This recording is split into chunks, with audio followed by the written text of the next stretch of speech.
안녕하세요. 성도 여러분 반갑습니다. 오늘 153 성경 일독 제85일째 되는 날입니다. 오늘은 잠언 24장부터 시작해서 잠언 끝나고 전도서 1장까지 넘어가게 됩니다. 먼저 잠언 24장 내용 살펴봅니다. 악인의 형통은 천국이 아님을 역설적으로 말하고 있습니다. 형통은 악인, 의인을 구분하는 척도가 될 수 없습니다. 형통은 그저 기회일 뿐입니다. 단 21장 4절에는 눈이 높은 것과 마음이 교만한 것과 악인의 형통한 것은 다 죄니라고 말하고 있습니다. 그러므로 19절 말씀처럼 악인의 형통함을 부러워하지 말라고 권고하고 있죠. 그 반면에 의인의 고난은 어떨까요? 10절 말씀 보면 내가 만일 환난 날에 낙담하면 내 힘이 미약함을 보임이라고 했습니다. 그렇기 때문에 대저 의인은 7번 넘어질지라도 다시 일어난다는 말씀을 새기기를 바랍니다. 미약함을 보이는 것은 덕이 되지 못합니다. 은혜의 증거가 되지 못하기 때문이죠. 그렇다면 낙담이 아니라 담대함을 보여야 하는데 이런 담대함은 여호와의 말씀으로만 가능합니다.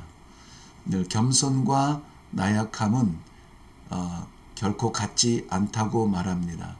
말씀이 있는 사람은 겸손할 수 있지만 말씀이 없는 겸손은 미약할 뿐이죠. 우리는 말씀 안에서 겸손하여 은혜의 삶이 어떤지를 보여주는 삶을 살아야 하겠습니다. 잠언 25장입니다. 4절은 은에서 찌꺼기를 제하라 라고 명령하고 있죠. 찌꺼기를 제하는 것은 은을 쓰시고 싶은 겁니다. 찌꺼기는 연단을 통해서 제거되죠. 그러기 위해서는 뜨거운 열, 어려운 과정을 말하죠. 이것이 필요하다는 것이 전제입니다. 11절 경우에 11절 보면 경우에 합당한 말은 아로새긴 은쟁반의 금사관이라. 이것은 24절과 연결이 될 듯한데요. 다투는 여인과 함께 큰 집에 사는 것보다 움막에 사는 것이 낫다. 네, 다투는 여인, 이 합당한 말과 연결을 하면 좋겠습니다. 잠언은 그야말로 보석함에서 꺼내는 보석과 같다는 생각이 듭니다.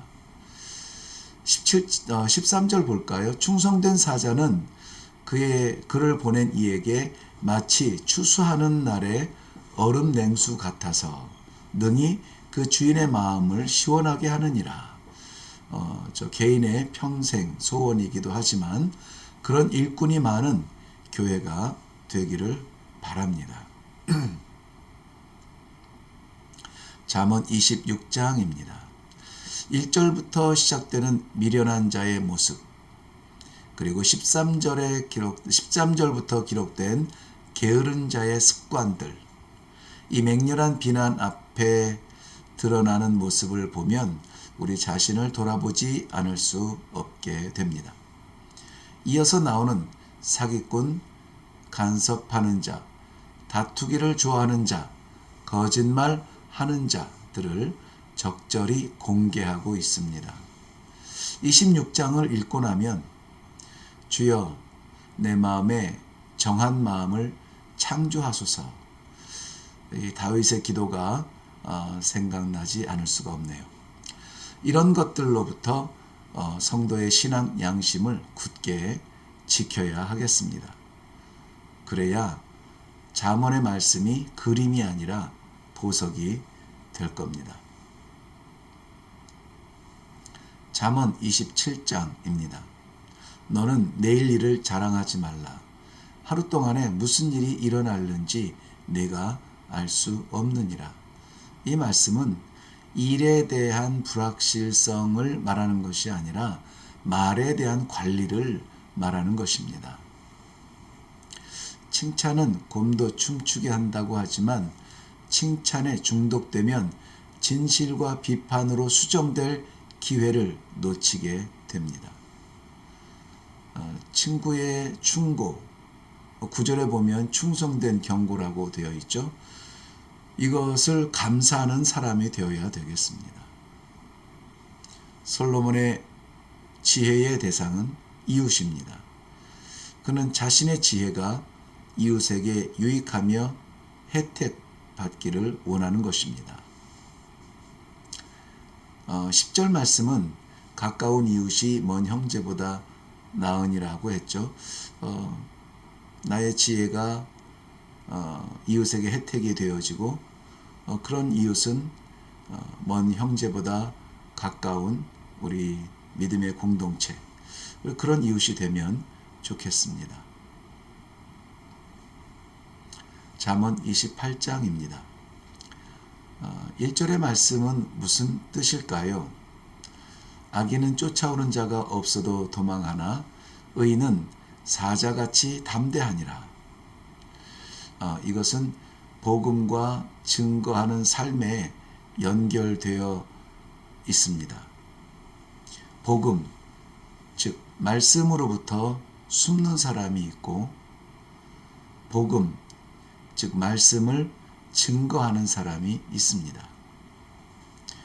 복음의 경계선이죠. 복음을 중심으로 악인 쪽에 있는지 의인 쪽에 있는지, 숨는 편에 있는지 증거하는 편에 있는지 우리 자신을 살펴볼 시간입니다. 18절에 성실과 구분길은 모두 신앙을 말하는 것이죠. 19절부터 20절은 26장에서 살펴본 것처럼 미련한 것, 더불어서 게으른 것, 엄중하게 경고하고 있습니다. 25절과 6절은 여호와를 의지하는 것을 지혜라고 말씀하고 있습니다. 우리가 의지하는 것은 무엇일까요? 무엇을 의지하느냐에 따라서 지혜로우냐 미련하냐 구별이 되겠죠. 잠언 29장입니다. 1절에 목이 곧은 사람, 그 이하에 보면 동의어로 기록된 요절들이 나오는데요. 8절에 거만한 자, 10절에 피를 흘리기 좋아하는 자, 11절 어리석은 자, 18절 묵시가 없는 백성, 12절 노하는 자, 23절 교만한 자, 27절 불의한 자, 이렇게 다양하게 번역되고 있습니다. 모두 목이 곧은 사람입니다. 그들의 길이 갑자기 패망을 당하고 피하지 못하리라고 경고하고 있습니다. 공동체의 리더십들은 2절에 보면 백성의 소리를 들어야 합니다. 백성들이 즐거운 소리를 내는지 탄식의 소리를 내는지.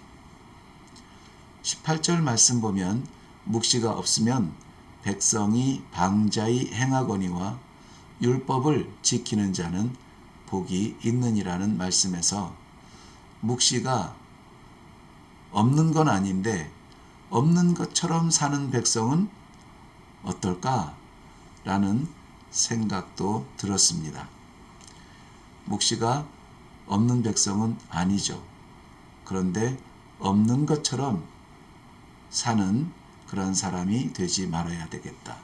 이런 긴장감을 갖게 되는 말씀이었습니다. 잠언 30장입니다.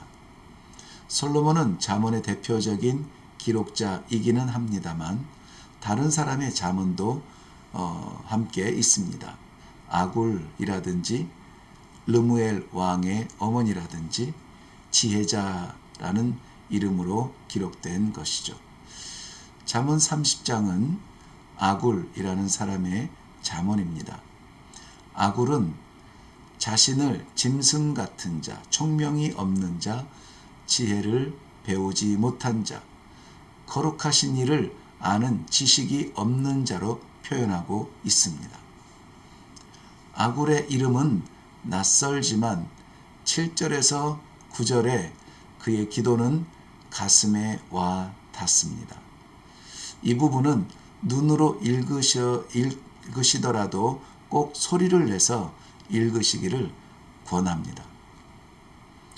24절부터 28절은 복음의 진수입니다.